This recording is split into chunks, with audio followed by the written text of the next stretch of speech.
Hello, everybody. Hi, Peggy from Indiana.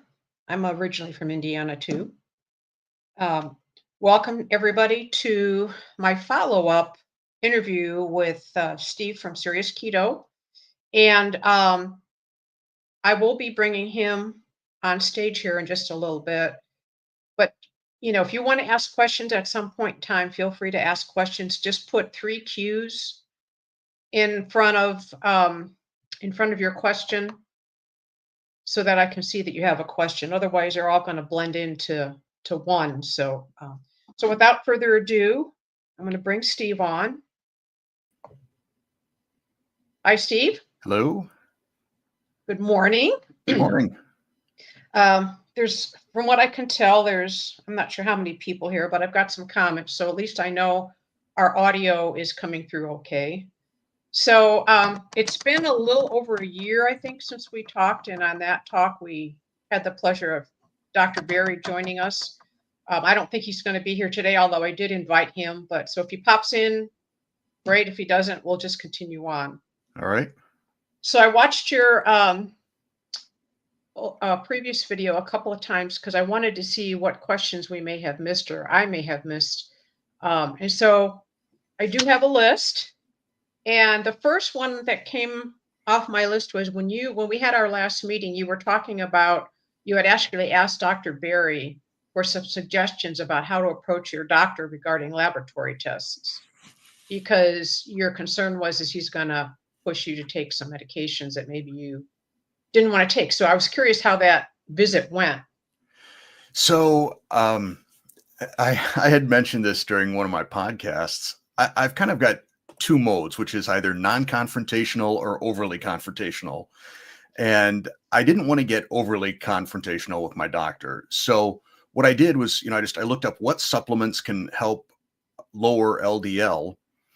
And there was 3 or 4, and I just took them for like 2 or 3 weeks prior to my lipid panel, and it came back great.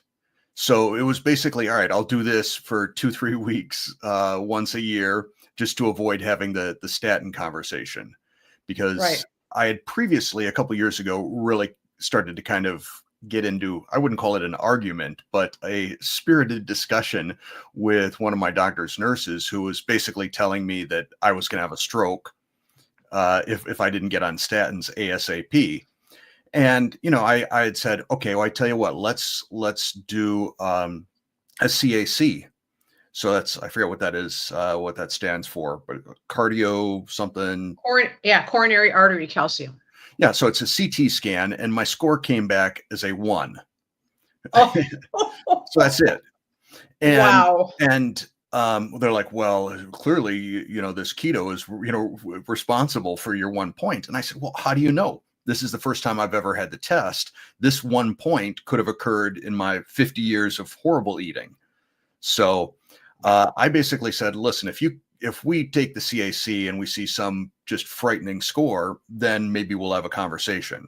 But the CAC came back, pretty golden. So that ended the conversation. Well, that's phenomenal, because very few people on this way of eating will get results like that. But typically what we say, and what Dr. Berry has reiterated over and over again, it's the previous way that you were eating that caused that damage, not what you're currently eating. So I'm going to bring up this question real quick. What supplements were you using? I would have to go up to my medicine cabinet and take a look, because it has been a year. I know that red yeast, right? Is it red yeast rice? Yeah, red yeast. Yeah, was one of them. And from what I've read, that may have been the primary one that helped. I'm afraid I don't remember the other 2 off the top of my head without going and looking at my Amazon order history from a year ago, and that would take a while. Or running upstairs, which would also take a while. No, that's fine. Actually, red yeast rice is a derivative of a statin. I couldn't take statins because they made my muscles ache. This is way before keto. I was on and off multiple different ones. And he said, well, try with this red yeast rice. And man, that red yeast rice just really lowered the LDL. But after about 3 months of being on it, I got the same side effects from the red yeast rice that I got from the statin. So I said, I'm not taking any of this stuff anymore. Okay. Over the past year, have your family members gotten any closer to following you on a ketogenic diet? My son kind of has. He has gotten a lot more into sort of nose to tail eating, Mm-hmm. and a lot of organ meat and stuff that I'm not a fan of organ meat myself, but he's been doing a lot of that, and and Courtney as well. My daughter, I think, probably leans paleo-ish. I mean, she's gotten Okay. a lot closer to low carb as well. I mean, they're my son co-owns a gym, Oh, and my daughter works there as well, and it's personal training and all that, and they've become a lot more conscious as well then about what they're putting into their body. So they've both moved away from the junk food significantly. good. Well, you know what?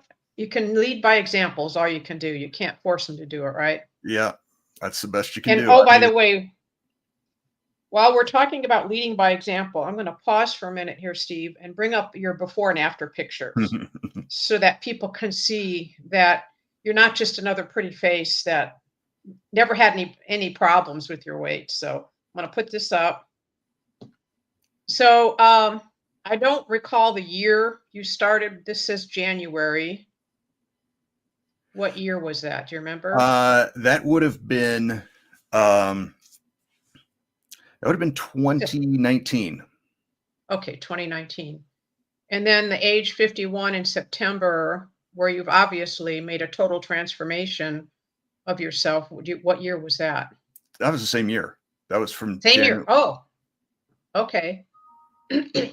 So you lost what, about 50, 60 pounds or something like So that? I had lost in total, because I had started that January picture isn't me at my heaviest. That was me Oh, after a couple of months of doing basically a vegan sort of diet and losing. I'm not sure how much I lost initially on that. I was following what Penn Jillette did in his book Presto. right. And then, I'm like, all right, well, I've lost a bit of weight, but it's time to pull out the big guns, I guess. And Yeah. I went keto.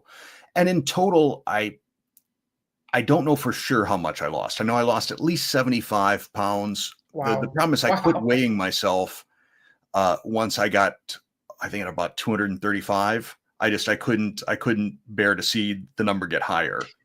So I'd quit weighing myself for about a month before, I read Presto and started doing that. So it's at a minimum I lost, at a minimum I lost 75 pounds, but my Oh my guess is goodness. probably north of 80.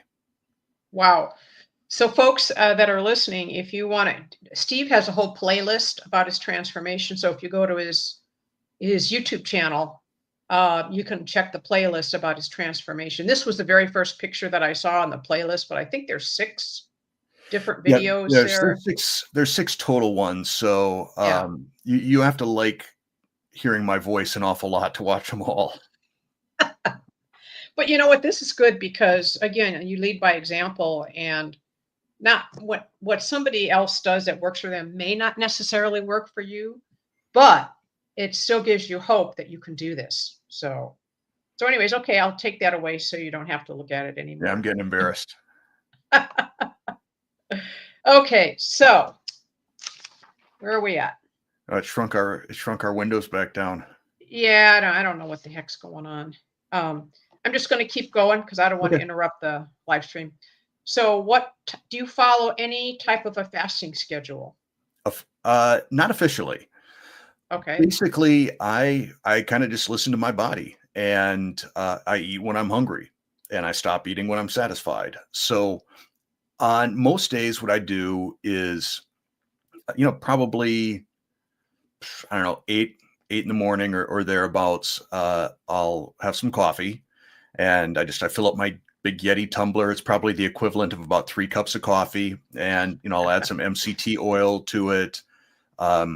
Maybe a little squirt of liquid stevia, and if I have that and have that fat in my system, I probably don't get hungry again until at least 2 in the afternoon, if not later. Yeah. And then I'll have a little snack, which is generally, hard boiled egg or some cheese or olives or, something like that. Yeah. And, not much, just a tiny little plate to carry me over until dinner. So it's not exactly OMAD, but Yeah. it's sort of coffee plus snack plus one meal. I guess it's still one meal a day, Right. but it's not entirely fasted around that meal. Yeah. Well, that's good because I guess technically, if you were going to be uh,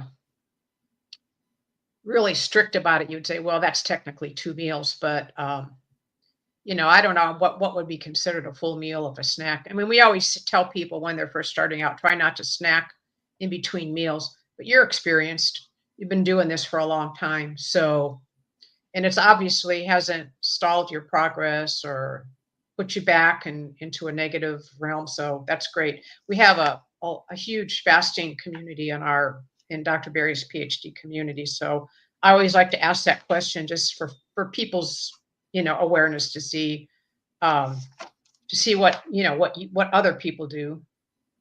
Okay, somebody's asking a question here about keto chow, but before I show you that, I'm going to ask you my question about keto chow. Okay. What are the 2 newer keto chow flavors you created? The two newest ones I created were both savory flavors, a baked potato soup and a cream of mushroom soup, because I Right. wanted I wanted stuff that people could use in recipes. And so whether it's using the cream of mushroom soup to make a baked bean casserole, for example, or loaded baked potato soup, or flavoring mashed cauliflower to get more of a potato taste to it. There you Yeah. go. Yeah. And then so the cream mushroom and the baked potato, those were the two recent ones. And Okay. So fortunately, Denise is. fortunately, Chris Bear agreed to make them like continuous flavors, not a seasonal flavor. Oh, that's good. I just ordered the baked potato because I had some store credit that I Mm, wanted to use. So it's on being shipped. So my husband and I do couple of long motorhome trips every year, and I try to cook up some meals ahead of time to take with us. And I've used the keto chow to do, various recipes using, ground beef or whatever. So I'm curious to try this potato one. So, okay, I so hope you like it. here's Denise's question. Do you have any plans for new flavors? I don't right now. Um, Chris Bear and I haven't had any discussions about me creating more. I have a ton of flavoring compounds and keto chow base, which is unflavored keto chow, both sweetened and unsweetened flavors. So, I could potentially experiment with the flavors that I've got to come up with something new. One of the things when I was doing pecan sticky bun that I got very close to by accident, and I thought about pursuing it, and I kind of pitched it to Chris, and he didn't show a lot of enthusiasm, so I stopped. But I was really close to something kind of like Cracker Jacks or Fiddle Faddle or Poppycock, whatever you Oh, want to call yeah. the popcorn that's sort of toffee coated, and then there's Oh, nuts yeah. in there. And I, I actually somewhere I wrote down what the recipe was in terms of the flavor compounds that I used, and then I thought if I just used some like PB Fit or something like that for the peanut butter flavor, Mm-hmm. maybe I could get there. But like I said, Chris didn't show a ton of enthusiasm for that. Kind of makes me wonder Yeah. if you could take their salted caramel flavor and their peanut butter flavor, mix up a batch of each and combine the two and Oh, maybe get something similar to oh, Cracker yeah. Jacks. And then I've got a ton of savory flavor compounds, but the problem is Chris limits how much I can use. And some of these compounds, especially in savory, just don't have the impact, the flavor impact. So I had tried like a Mm. French onion soup, just couldn't get it there. Couldn't, with what I Mm. was allotted in terms of my 2 grams of ingredients. I tried what else? Oh, like a Wisconsin cheddar cheese soup or beer cheese Oh, soup. Couldn't get the cheese flavor powerful enough. It's that's so so check it, this out. Art's asking for beer flavor, which you just mentioned. I do actually have some beer flavored compound. That was one of the things I got. I don't know. The thing is, you can't really taste these things in isolation. You got to mix them with something. Yeah. And boy, yeah, I don't think Chris would be on board with the beer flavor. Oh, that's funny. I love it. Okay. Now, this is one I've been thinking about for a long time.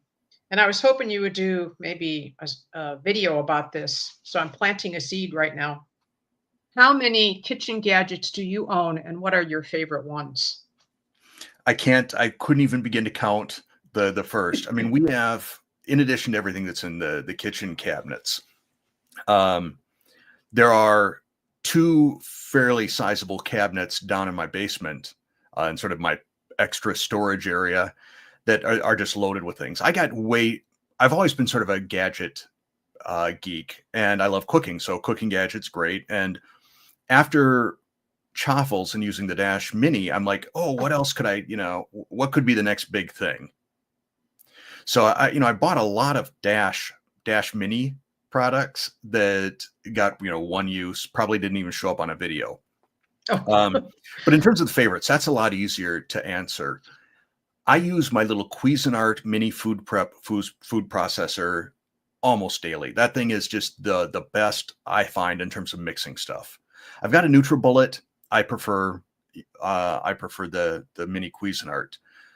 I really like the OXO variable measuring cup. That's good when you're using any sort of a sticky, messy, wet ingredient, something that you don't want to have to then use a spatula to scrape out of a measuring cup. Peanut butter, whatever. After that, then it kind of just comes down to, I have a love and hate relationship with my Anova precision oven. It's great very often, and we use it all the time, but it's got a few technological issues, I think, and design issues. One is just very poor heat retention. Once you open that door, the temp drops dramatically. oh, I think residual steam is also a problem with it. Anytime you do any sort of a steam cooking, there's some that's sort of just left in the system, and you go and you reheat the oven. You're like, why? I just opened the door and all this steam is pouring out. And I'm on my third one because the control panel on the handle keeps dying. And now they've gotten rid of the old model, and their new model is like twice as expensive. It's like $1,200, and I'm not paying $1,200 for a countertop accessory. So if this one dies on me, you'll cease to see that in videos. But aside from that, I'm kind of about the basics. I like cast iron. I like my Blackstone. I like my Rectech smoker, and having a decent and sharp knife. Oh, and my booze block for my cutting board. So having a nice, big, monstrous wooden cutting board. So sort of a mixture, a couple technological things, and then a couple of just kitchen basics that are my favorites. So does the Anova do something different than your regular oven would do? So the Anova is a combi oven. It can be a convection oven. It can be a broiler. It can be a steamer. It can cook sous vide because it's got a pretty specific or tight temperature control. So if you wanted to cook something sous vide without vacuum sealing it and putting in an immersion water bath, you can do that in it. I'm sure there's a lot of other features that I don't use on it. We just like the convenience, the fact that it heats up really fast. That's where we usually do bacon in the morning. Mm-hmm. But sometimes it's also just good to have another oven when you're cooking multiple things at the same time and different temperatures, different cooking methods. So it's nice to have that countertop thing. Okay, here's a question about a gadget for you. Do you have a Ninja Creamy? I do have a Ninja Creamy, but it goes into storage in the winter because it goes back down in the basement with the aforementioned gadget cabinet because I'm not interested in eating ice cream in the winter. In fact, I honestly, I so rarely have any sort of dessert or dessert-like treat because to me, I quit eating dinner once I'm satisfied. So it's not like I quit eating dinner and then I'm like, okay, I'm satisfied. Now let me turn myself into stuffed by having a dessert. So usually what we use the Creamy for are the times when my grandson is over and Yeah. we'll make up some Ninja Creamy Keto Chow ice cream and have that. But so I do have one. If I could go back and do it all over again, I'm not sure if I would have bought it, just because I don't eat that much ice cream. Yeah. So even before you switched over to keto, you weren't a big sweet eater. Oh, I Is that was. correct? I Oh, you was. were. Oh, okay. But Okay. I think it's kind of like, a lot of people, like, say when people quit smoking, they just can't stand the smell of smoke anymore. It's just, it makes them sick. And I was probably like that with sweets. Mm. I would, on a typical Sunday watching a football game, I would get the big, like, family size pack of Skittles, like the ginormous pack. And Yeah. I'd eat a whole bag of that Wow. while watching over the course of 3 hours. I could only imagine what my blood glucose was like back then. Um, you know, Cookies, Oreos, there were a lot of sweets. And now I it's a bit of a struggle having a non-keto wife that still eats all those things, because Yeah. they're there. And sometimes, you think, oh boy, an Oreo would be great right now. And and occasionally I'll have one and be like, this isn't as good as I remember it. I find that Right. for the most part, the non-keto sweets that I think I crave, I'll go back and I'll have it and I'll be like, I used to like this. This is not my thing anymore. Well, that's interesting because I've never been a huge sweet eater. I mean, didn't mean I don't like them. But in the beginning, I'm not sure about you, but in order to get transitioned into it, we ate a lot of fat bombs and stuff that you would use some kind of sweetener Mm, to make it more palatable and stuff like that. And now I'm to the point where if I decide I'm going to eat something like that, a couple times a year maybe, and I want to eat the real thing. I don't want to eat the look-alike thing. I want mm. to, if I'm going to spend my calories and shoot my blood sugar, I'm going to eat the real thing. So, anyways, okay. Okay, so now how many years have you been eating the ketogenic diet? 6 years now. 6 years. Okay. And I've heard you say on some of your video podcasts that once in a while you almost feel like you're on more of a carnivore side just because of what you choose to eat that day. Yeah. So, So if, on a given day, I have some coffee with, either MCT oil or heavy whipping cream in it, then, my snacks, sometimes I'll have, a handful of nuts, or, some celery with some nut butter or something like that. But usually whatever snack I have is very, very low carb, if at all. yeah, yeah, Yesterday, oops, sorry, banged my table there. Yesterday, I took a hard-boiled egg, just sliced it in half, put a little piece of sharp cheddar on each half, and a little squirt of everything but the bagel mustard. It was probably, if one carb, that. yeah, But yeah, and then I hit dinner, and I don't typically have a big appetite for vegetables.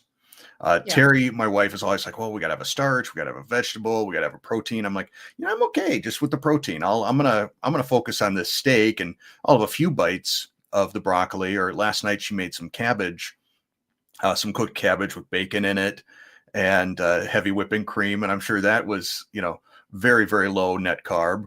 Had that along with some braised pork belly, and I couldn't finish it all. It's just, mm, this is one of the things yeah, I don't understand fully when I see pictures of people. People post pictures of their carnivore meals. I'm like, how do you eat all of that in one sitting?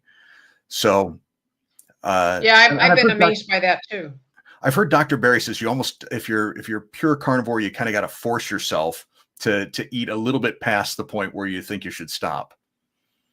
Well, and the biggest one I see is Sean Baker. Yep. The size of the steaks, and When he sometimes if does he his, doesn't have he'll eat 2 or 3 of them, and I'm like, I holy watched smokes! when he does like a reaction video. So he's sitting there just cutting that steak with basically a machete. That thing is so huge. And I'm looking at Yes. both of those steaks thinking, if those are ribeyes, you're eating $70 worth of cow right there. Yeah. Right. Yeah. He's And I doing think better than I am financially, I guess. Oh yeah. Well, yeah, he's got that whole new medical program on his belt. So, but I feel like, and this is just my personal opinion, I feel like men can eat more like that than women can because our bodies are different. And if I ate that much fat, I'd probably be gaining weight. So I'd have to watch it. But okay, what else? Oh, uh, what made you decide to create a YouTube channel with an accompanying website? Um, First off, well, I had a previous YouTube channel. Actually, I've had a few, but one I had done one with my daughter back when she was little. We call it was Daddy Daughter Kitchen was the name of it. If you look it up, you will see that we weren't real high quality in terms of video or editing or knowing what we were doing at all, but we still enjoyed it. And as I went keto, what I saw was a lot of recipes out there that I don't know. I'm trying to say this politely, but just throwing things together with no real, I think, understanding of the culinary arts. If I'm not sounding too lofty there, I've always Right. loved to cook, and what I wanted to do was cook keto and see if I could start creating things that felt like normal meals rather than, oh, this is obviously keto. And just that was sort of the passion that led to the me creating a channel. I'm like, well, I was sort of, I don't know if I want to call it unemployed or self-employed, because sometimes it's hard to tell the difference in the consulting world. But I thought, I've got some spare time. I need a hobby. Let's try this out. And Serious Keto was born. And I remember when we were on the last call, when you said the Serious Keto probably wasn't the best name for your No, not a channel good fit. because you're really not super serious. But I think the good part about that name is it's not just like any other run of the mill people making keto recipes and stuff like that. You're serious about these recipes. Well, that's So, why I changed the tagline to the channel, because people were accusing me of not being serious enough. So I changed it to say serious cooking, sensible keto. yeah, Because I yeah, tend to be pretty pragmatic. I'm yeah, not, there are certain folks out in the keto and carnivore world who are very dogmatic and want to police what everybody else does and police what yep, everybody eats. And I'm more of the belief that you need to know what affects you, that there's not a one size fits all. And keto, just in general, is sort of a poorly defined way of eating. yeah, When Dr. Russell Wilder created it in 1923, he didn't list any forbidden foods. He didn't say, "Oh, if it has wheat in the word."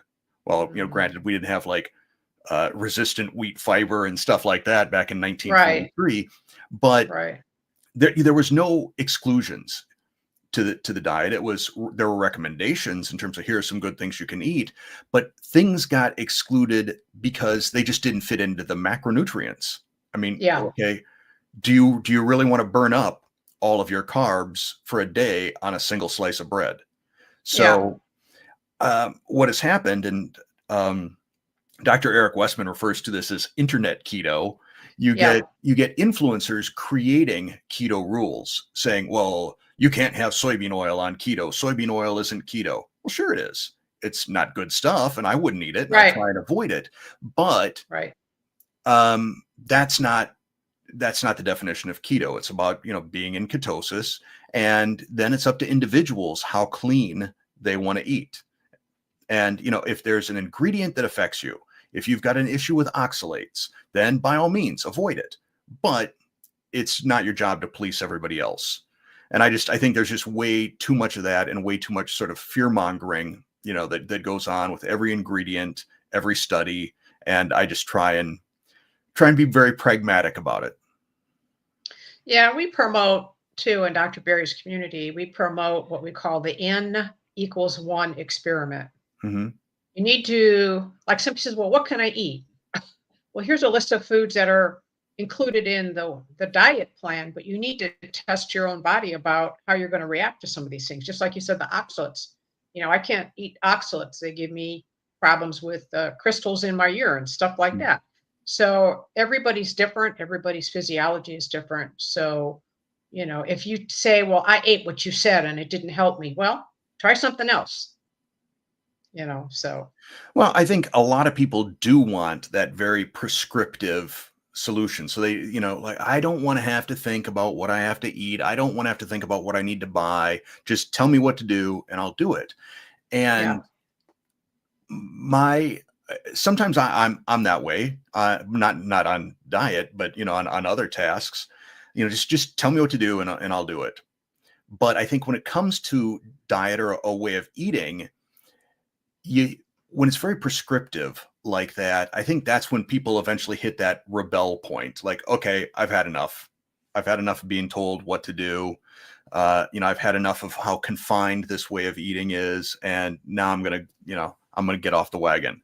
So Yeah. I would prefer people be a little bit more flexible and be willing to experiment a little bit, especially if you've got a ketone meter and a blood glucose monitor.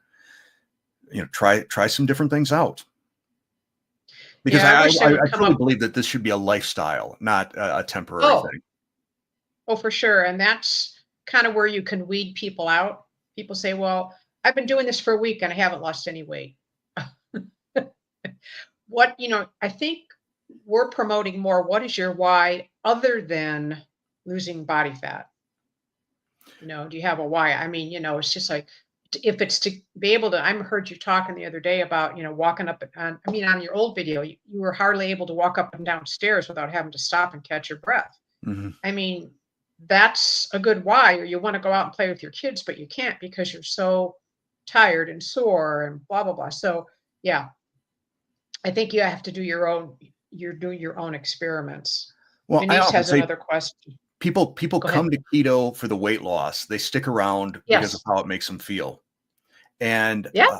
I Yeah. say very frequently, most people don't know what inflammation is until it goes away. And then they're like, wow, Yeah. that's how I used to feel. And I noticed it myself, and I may have brought this up a year ago when we had our call. I think I first noticed when I was at Half Price Bookstore, and there were some books on the lower shelf. So I squatted down on my haunches. So basically, I'm sort of on the balls of my feet, and my butt is resting on my heels. And I'm just sitting there looking at the books, and suddenly it dawned on me, what am I doing? I couldn't do this a year ago, and this doesn't hurt. And I like stood up, went back down, stood up, went back down. I'm like, my knees don't hurt. And this is wonderful. I don't want to go back to thinking I needed to have both knees replaced. Yep. When it was almost like just an automatic thing you did without even thinking about it.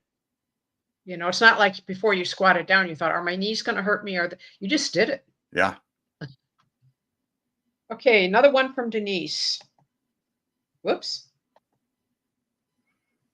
When you test your blood glucose, are you surprised at your results from testing products? Um, I don't know that I get surprised anymore. I'll get pleased or I'll get disappointed.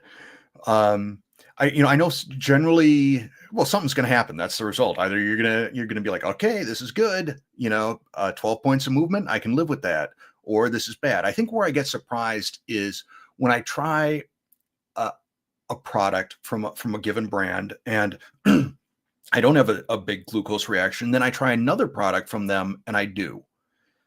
Uh, And an example of that was with a Hero bread. So I've done 3, I think, Hero reviews. The first one was back when they were still using canola oil. And to me, that was kind of a deal breaker. yeah. Then they switched to olive oil and I did a review and the blood glucose results were acceptable. Then I did a review a couple weeks ago of their Hawaiian rolls, and it was like I don't know, it was a 35-point spike. Oh, So, you wonder, all right, was there a change in ingredients or a change in suppliers or what would cause such a difference? About a 20-point difference in my glucose response from one of their products to another one of their products. And I do know that a lot of companies do change their products around, and it's perhaps they changed the source for one of their ingredients. Maybe one of these possibly fiber, I'm not sure, resistant starch thingies. And maybe they had a previous vendor and it was in fact resistant and didn't impact glucose. And then they found a cheaper vendor. And this is all speculation. I'm not saying Hero did this, but you find a less costly vendor and you switch, and it turns out that that product isn't as good as the one you were using. So that's where I get surprised when, I've got a brand that has been sort of one that I've believed in and it's tested well, and then I get an entirely different reaction. That's probably the only time I'm surprised. So continuing on this question, typically on the average, I know every food is different. When you have these spikes, typically how long does it take for you to get back to your normal? I am almost always back to normal within 2 hours of eating. In fact, generally I'm lower, than I was. Yeah. So I guess my pancreas is working all right. Right. But when I see something that's extended, and what I'll do is I use the Levels Health app to do the Yes. analysis part, just because I find it's a lot visually, it portrays things a lot better than the Dexcom app. And that measures for 2 hours. I don't know if they may have adjusted in a recent version, like how long to lengthen the measuring window, but for a long time it was locked at 2 hours. And if I find that my glucose is still fairly high after 2 hours, then I'll just sort of revert to the Dexcom app and, say, okay, I got up to, 115 or whatever I got up to, and I didn't get back down to my baseline and, for 3.5 hours. I'll make sure I call that out on a video. Yeah, because typically, since I'm a retired nurse, we used to say on diabetics now, we would check their glucose levels in the morning when they're fasting. And then if we're having trouble regulating them, we would do what we called a 2-hour postprandial. That meant 2 hours after they ate. And if you come down to normal or close to normal after that 2 hours, your body's in good shape. So, Well, and the problem is people have taken that bit of knowledge and basically assumed that it means you test at the 2 hour mark and only at the 2 hour mark. And then what you're missing, okay, so we've got, I'm not mirrored here, so I got to get used to that. So okay, I ate right here. 2 hours later, I measured right here. You're missing this whole middle chunk right here. Yeah. And the spike occurred somewhere in here. Yeah. And it's those consistent spikes then that start developing insulin resistance, because you're just, you keep shooting your blood sugar up and, your pancreas has to respond. So I've had people argue with me, no, you don't need to measure it in the middle. I'm like, well, that's, you're missing a ton of data right there. It's like if you're speeding, like, okay, there's a cop right here at this mile marker, and there's a cop over here at this mile marker, and I'm doing 60 miles an hour at each of those mile markers, but in between I'm doing 120. We're missing where the danger is. Right. And that's the beauty of wearing a continuous glucose monitor. And speaking of that, you said you use the Levels software. Now, do you get the CGMs through that Levels software program? So Levels started before Dexcom and Abbott created their over-the-counter options. Oh. So at the time, in fact, they were just doing the Abbott Freestyle when they first reached out to me. And I'm not a fan of the Abbott Freestyle. I find they're fairly wonky, and my failure rate, my defect rate was probably around 1 out of 3 with them. I like the Dexcom better. It's more reliable. It is a shorter lifespan. It's like 10 days instead of 15 or 14. You're also able to calibrate it. So you can do like a blood stick, measure your glucose, and then put that into the system. And I find probably every other Dexcom G7 that I use, I need to do that after the first day.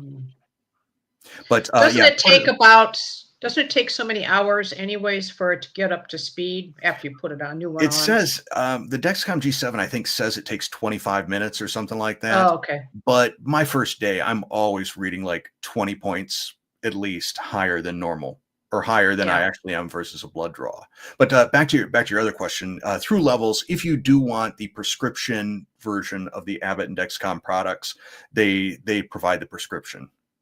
Okay. But Is that what you're currently using? yes, Yeah. Now, do you know anything about the over-the-counter ones? Because I heard they're not near as accurate. I have Um, not used them. There is a YouTube channel called Type 1 Talks. And this guy, I mean, he reviews like every glucose product. You know, when he gets a new CGM, he'll test all kinds of different body places you can put it. I know that officially they want you to put it on the back of your arm, but you know, he'll try all kinds of different insertion points, and then he compares them to a blood glucose monitor, and then he'll be like, okay, well, this is the most consistent, or um, convenient. For me, putting it on the back of my arm is a problem because, for one thing, I do, for whatever reason, bump into door frames from time to time, and I'm just not paying yeah. attention when I'm walking. And you know, I've killed a CGM that way. And then also, lots of times for strength training, I use the X3 band system.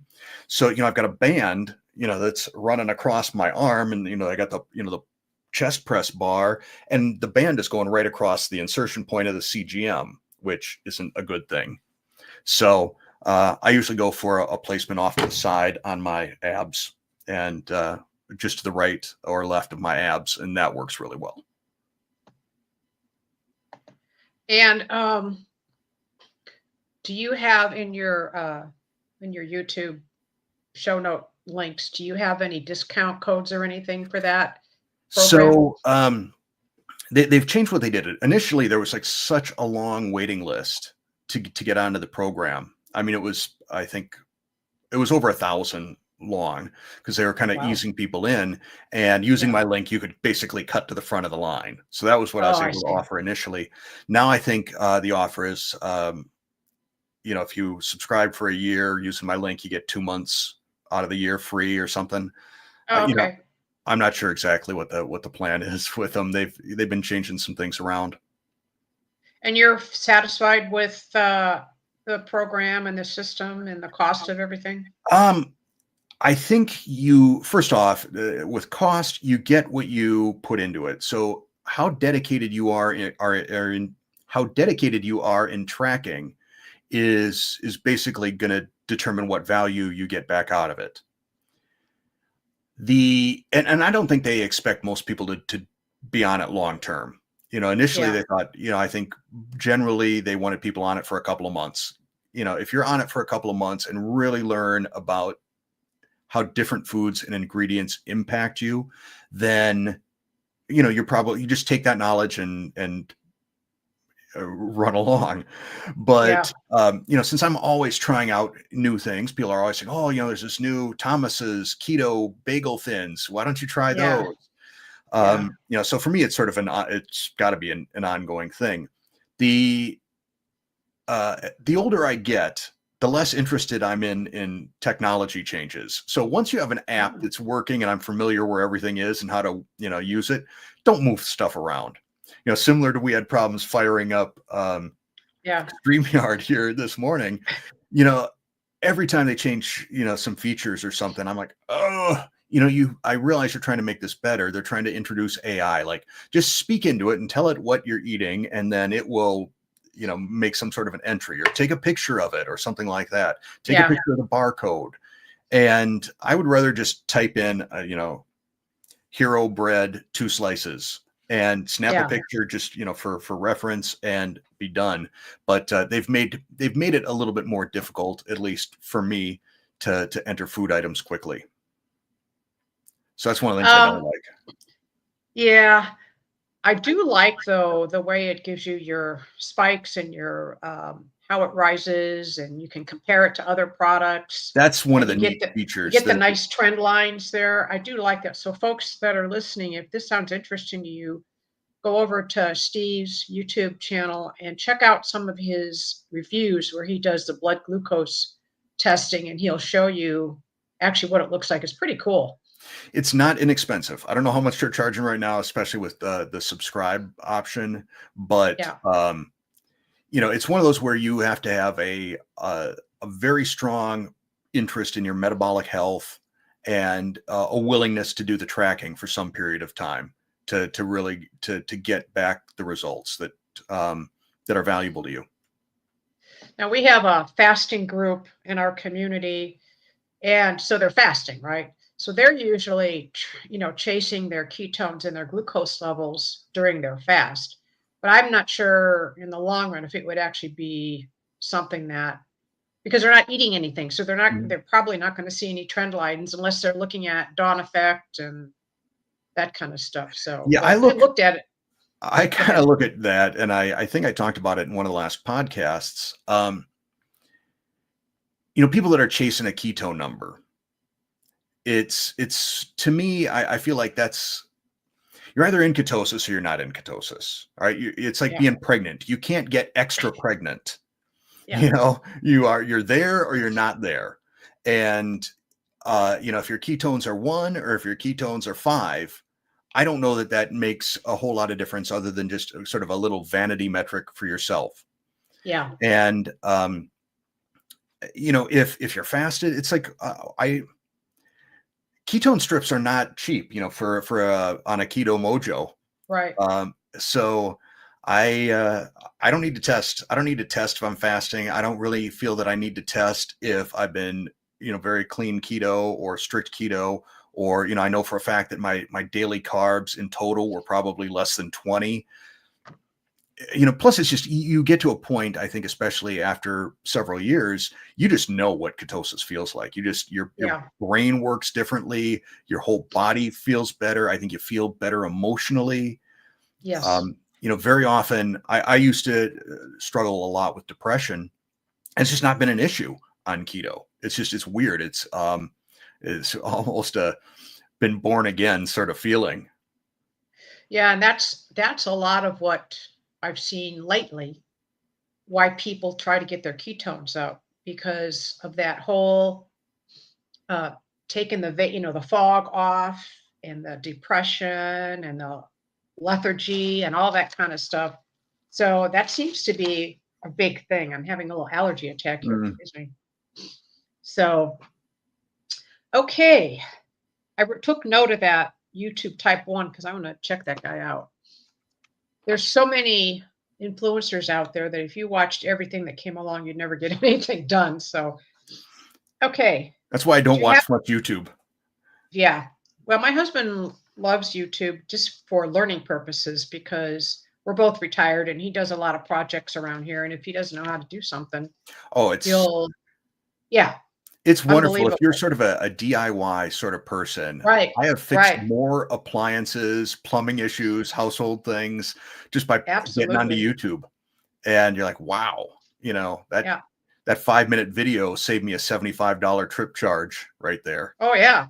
We actually have a Roku streaming device on our big TV, and a lot of times we'll just watch it on that because it's easier to see. I saw somebody in the comments here said they switched to their TV so they could see it better. But Mm.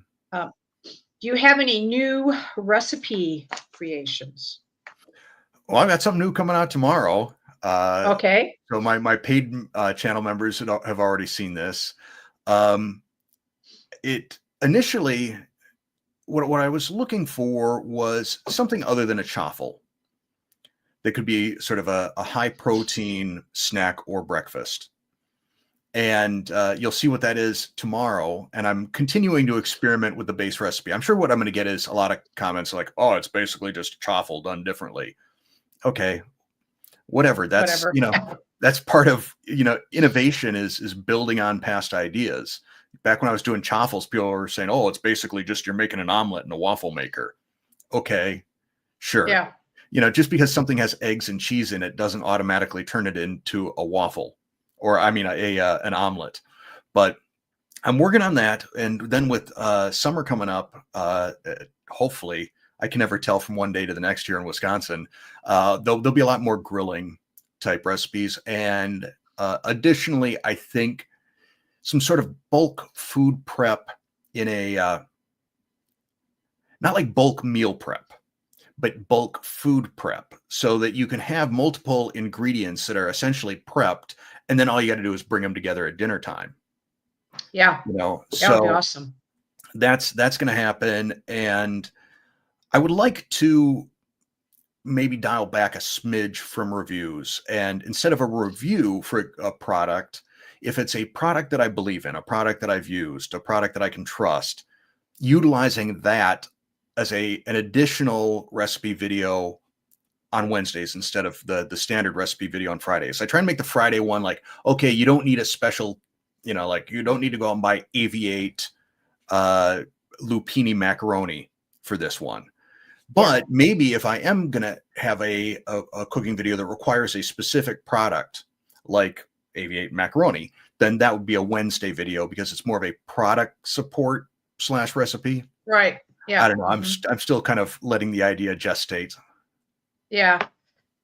Well, I'm sure it's challenging to come up with new content, you know, Well, I've especially got once you get on a schedule and people are used to seeing you certain times of the week. They're like, "Well, where's Steve? How come he's not doing a video today?" That kind of thing. yeah, I don't know if people think that or not. In my brain, I like to think that people think or that they're missing me, but um, the recipes have gotten harder and harder over time because Oh, I've got over yeah. 250 recipe videos out on YouTube.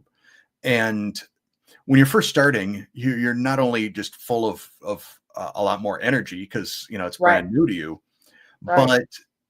but just the ideas are just coming just so fast and furious. So now they're coming a little bit slower, and as a result, I don't get out the cooking videos with the same pace that I used to. Yeah. I'd Well, love now you to. got another grandchild that you Yes. guys are taking care of on periodically, and so I'm sure that occupies. Colton is just a doll, but that occupies a lot of your time. So, okay, back to reviews. Here's a question from Sharon: is the bread really keto, or is it just a marketing ploy? So what I do is, there are some people out there, again, sort of the more dogmatic people that say, if you see a product labeled keto, it isn't keto. I don't agree. I think there's a significant chance that it isn't keto, and that's why I do the testing that I do. And I also, I make sure that not only am I testing, I'm making sure everyone is aware of the ingredients, because just because an ingredient doesn't necessarily concern me, it may concern you, or vice versa. Right, Maybe, right. maybe there's a product that has soybean oil in it, and I'm like, don't like soybean oil, but you're like, well, I don't care, I'm fine. So hero bread, in fact, most keto breads, I I don't know what my thoughts are on the whole resistant starch thing. I think there are instances where it is legit. I mean, I've tried products that, list all these wheat ingredients, resistant wheat this, resistant wheat that, wheat protein, like Unbelievable, and virtually no impact on my glucose. I try out Hero, I try out the bread, like the seeded bread, very good, very expensive. You're paying a premium. Yeah, And I think my glucose moved like 12 or 15 points. Awesome. That's great. Didn't knock me out of ketosis. That's wonderful. Would I call that bread keto? I would, because I believe that keto is defined by, are you in ketosis and are you right. controlling your metabolic health? I don't decide that something is keto based on the ingredient list. I decide whether something is going to go into my cart at the grocery store based on the Yeah, ingredient list. But yeah, um, and then, Sharon, if you were on earlier, I talked about the Hero Hawaiian bread or Hawaiian rolls. I would say that those, at least for me, were not keto. Seeded bread and again, I don't like calling a food or an ingredient keto, because it's a metabolic state. I wonder if they could come up with a better description word or category other than keto to put on some of these products, because when we get people just starting and they typically start with keto, sometimes they'll start with carnivore. They'll say, well, I did this keto diet and it didn't work for me. Well, what were you eating? Well, I had this bread and I had that cereal. Well, that's really not truly keto way of eating. That's and that's probably why it didn't work for you, because you were getting too many carbohydrates and who knows what other ingredients were in those products. So it'd be nice if they could come up with some other name for it. It It it would be nice, but I don't see it happening. I think right now Yeah. it has become a marketing buzzword. And I think 4 years ago kind of predicted this in one of my podcasts. I thought, what's going to happen, the one of the biggest dangers to keto is manufacturers creating keto products that do not fit into a ketogenic lifestyle, creating keto branded products that cause a blood glucose spike or will knock you out of ketosis. And then what will happen is people will be like, I've been eating keto because the label said keto, but I'm not losing weight. I'm not feeling any better. And it's sort of like, and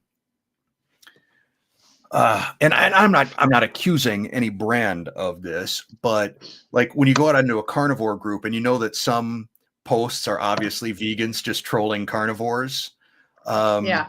like here's my carnivore meal, and it's like a steak, but then a baked potato and some apple pie, and what they're doing is they're pretending to be carnivore and just confuse people.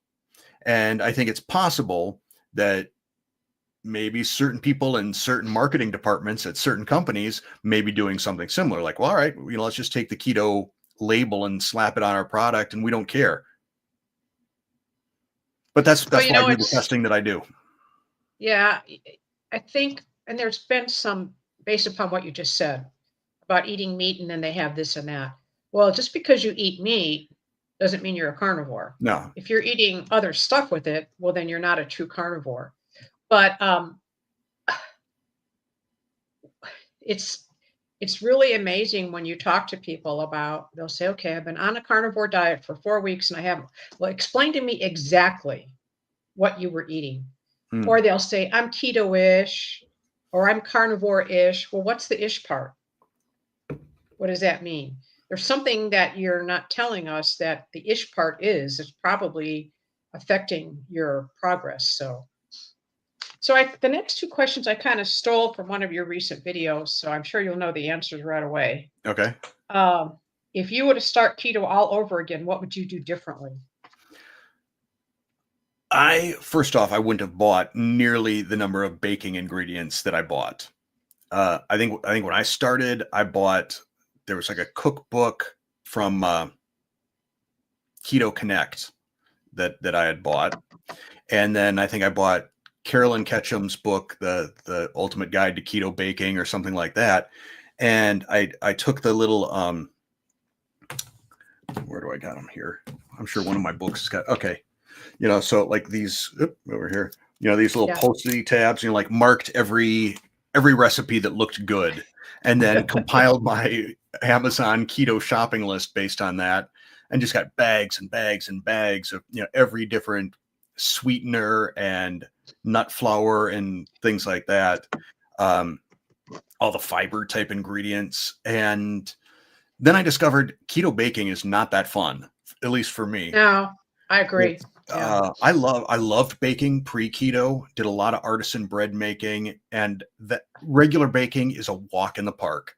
I mean, 4 ingredients: water, flour, salt, yeast, and you can make an artisan bread.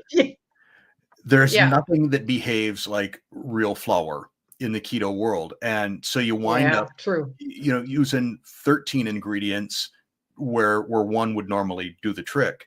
And I'm like, this is not rewarding, going through all this experimentation for me. So that would be the big difference. I would say, go through sort of like an induction phase, whether it's sort of like the Atkins induction phase or what Dr. Eric Westman describes in his book. I'm forgetting the name of it now. Something I don't remember. End your carb confusion? Yes, end your carb confusion. Yeah. So, start off with something like that. And while you're in that 2 weeks to a month, that's the time you should go through and look at recipes and say, all right, realistically, how often am I going to eat this? Is this going to be a daily cracker that I have, or cookie or bun or whatever? Or is it going to be an occasional thing? And if it's going to be an occasional thing, then maybe it makes more sense just to buy a packet of keto buns and put them in the freezer and have one every now and again, rather than spending hundreds of dollars on ingredients and storage containers and things like that. So having said that, we're almost we're actually getting close to the end. Okay.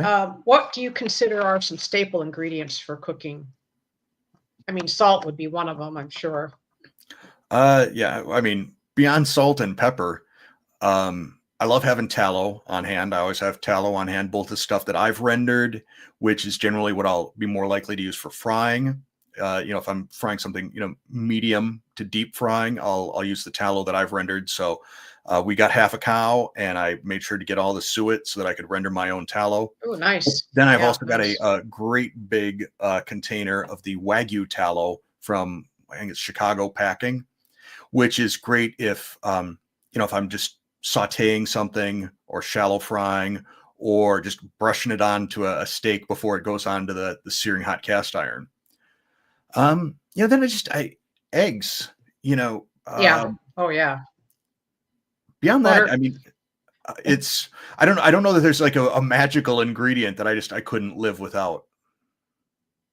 Well, I can tell you one thing. We use the Redmond's real salt, and I end up buying it by the 2 large bags off of Mm. Amazon because we go through so much of it. I mean, we use a lot of it, way more than, and I'm a former cardiac nurse. And the way I was trained and where I worked, it was like everything was low sodium. So I don't even worry about salt anymore. We go through a lot of salt. So, well, Steve, we're actually just a tad bit over. Is there anything else you would like to share with our folks here before we say goodbye? No, I think, well, actually I say no, and then I get ready to say something. Um, I just, I believe that the more we treat the way we eat like a religion, the worse it is for all of us. We need to be a lot more empathetic of the fact that not everyone is us, and people have different ways of eating. People have different things that they can afford. I can't afford to eat like certain carnivores can afford to eat. Like Dr. Baker. Um, Yeah, you do the best you can right. with what you have, and don't feel and avoid the things that you find affect you negatively. And beyond that, just Yep, you own your own keto or carnivore or ketovore or whatever you want to call your way of eating. That's yours. Be happy with what you're doing, and don't worry about what other people are doing. It'll I save you a agree. lot of I grief. agree. Absolutely. Well, Steve, this has been wonderful. I appreciate you agreeing to do this follow up. I'm hoping that we have some new people here that don't know who you are that now do know who you are. And for anyone who's interested in subscribing to Steve's channel, it's in the show notes. Plus, a link to his website is in the show notes where you can find print. He has really nicely printed recipes. There's not a bunch of ads and stuff in them. So I think you would appreciate that. So Periodically, Google um, AdSense gets a little bit crazy with the ads, and I need to like find a uh, setting like they auto do something, but I try and keep it nice and uh, clean. And even if you do see like some sort of an ad inserted in the middle of a recipe, when you go to print it out, it should be nice and clean, no pictures, one page, all text. And further, yeah, if you have an ingredient that you're looking for, either because you're like, oh, I want to do something with eggs, or why do I have psyllium husk in my pantry? You can go in the search bar out on seriousketo.com, type that in. You could type in eggs, or you could type in Greek, or you could type in psyllium husk. And any recipe that's either has eggs or is a Greek type recipe or includes the ingredient psyllium husk, that'll show up. So you don't need to search on a specific recipe name. You can search on an ingredient, which I think is a pretty slick feature. Sharon likes you. Uh, I like Sharon too. Sharon's a big presence in our group. She's always in there cheering other people on. So thank you, Sharon. All right, Steve. Well, I won't take up any more of your time. All right. I will let you go. And again, thank you so very much. Well, thanks for having me on. Bye. See ya.